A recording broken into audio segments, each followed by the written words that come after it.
A vegetation fire breaks out near a Chico church. Chico Fire Department says that the fire sparked near the neighborhood church of Chico in South Chico. And Action News Now reporter Margot Rowe rushed out to the scene, and she shows us how crews were quick to act. The Chico Fire Department and the Butte County Fire Department responded to a vegetation fire in Chico off of Notre Dame Boulevard. You can see behind me a lot of this charred land, and it was only about 50 by 50 feet. But crews were able to knock down the fire quickly. There were no injuries to fire personnel, no damages to any of the structures nearby. But crews say that the cause of the fire is under investigation, but they have been able to mop up this fire pretty quickly right before 6 p.m. Reporting in Chico, I'm Margot Rowe for Action News Now. And just a reminder, if a fire breaks out near your home or where you're at, we do have all the local evacuation maps on our website under actionnewsnow.com and news links. New developments, a Chico man is headed for trial accused of trying to rape his neighbor. Butte County District Attorney Mike Ramsey says that this man, Francisco Gutierrez Gomez, broke into his neighbor's apartment on Lassen Avenue in the middle of the night to rape and assault her. Ramsey says DNA evidence links Gutierrez Gomez to the scene. He'll be back in court on August 7th for a setting of a jury trial date.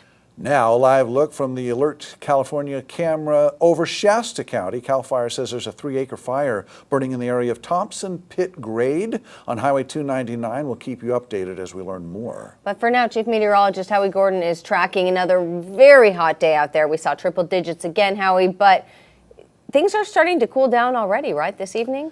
Well, today is going to be, or was, or still is, the coolest day of the week. So we are in the midst of a one-day cool down, but yet we still tied an all-time record for Chico with 9 consecutive days of 100 degrees. And tomorrow is going to be warmer. So that record is going to probably keep on going right through Friday until our next cool down over the weekend. But here we are still sitting in the triple digits through most of the valley.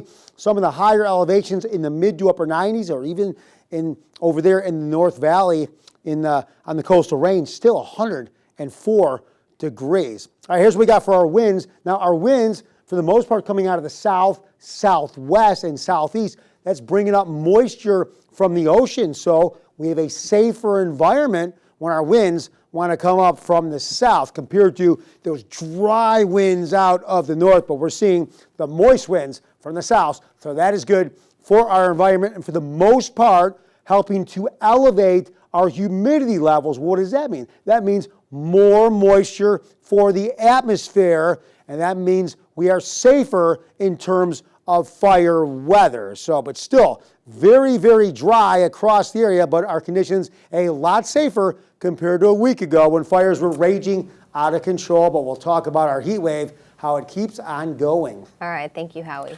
Caught on camera a hit-and-run incident outside of the Olive Ranch Apartments in Oroville. You can see it here.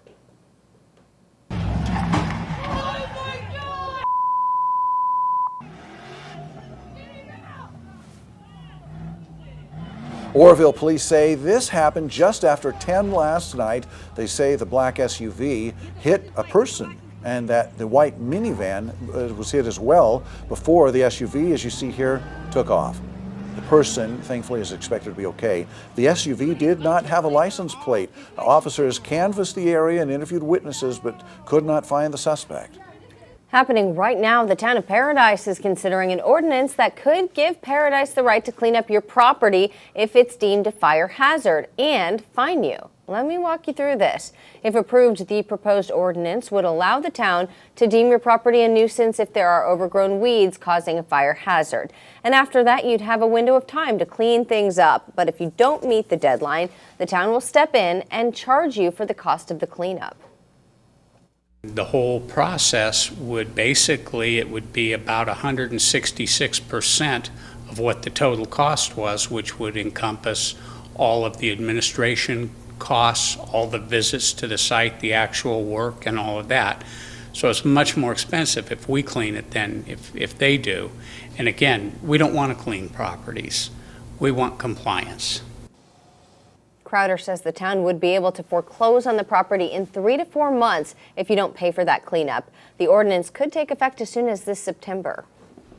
New details in the deadly officer-involved shooting of Tyler Rushing. Take a look at this body camera video, but first, A warning, it could be hard for you to watch. It's pretty graphic. I was actually there reporting live at the scene when this happened back in July of 2017 in Chico. Yesterday, a Butte County judge ruled that the city must release 2 public records relating to the shooting at the request of Rushing's family. One is a PowerPoint training presentation that the police department prepared back in November of 2017 about the OIS.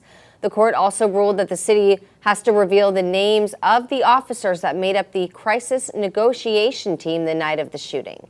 The United States Court for the Eastern District of California says a jury trial will begin October 7th for the lawsuit filed against those officers involved. He better remember he has a family. He has children. We know where they go to school. Well, this woman that you just heard from is Louise Wilkerson. She attended nearly every Tehama County Board of Supervisors meeting for the last 20 years. But now those words that we just heard from a recent meeting could ban her from returning. Wilkerson directed that statement to Chief Administrative Officer Gabriel Heydrich back on June 18th during public comment. She took issue with a statement Heydrich sent to Action News Now regarding the sheriff's request for more money, making various claims, including that Sheriff Dave Kane hired his own children. After the meeting, Heydrich filed and received a 100-yard temporary restraining order on behalf of the county. What is not lawful is to threaten the life of individuals. And as the county administrator and the county's risk manager, I have to take that seriously. I have to set the example for my staff. I have to protect them and their families, and I certainly have to protect my family. I do believe that, there's 2 ways to look at this.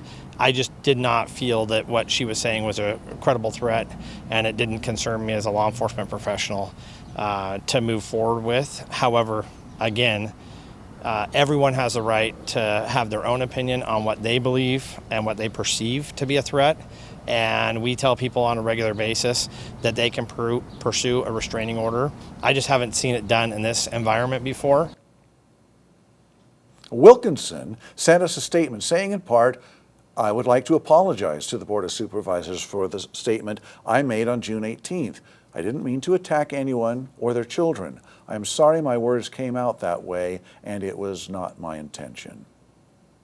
Chair of the board, John Leach, signed paperwork in support of that restraining order, but Supervisor Patty Nolan says the punishment is too much for someone with a long history of meeting involvement without any issue.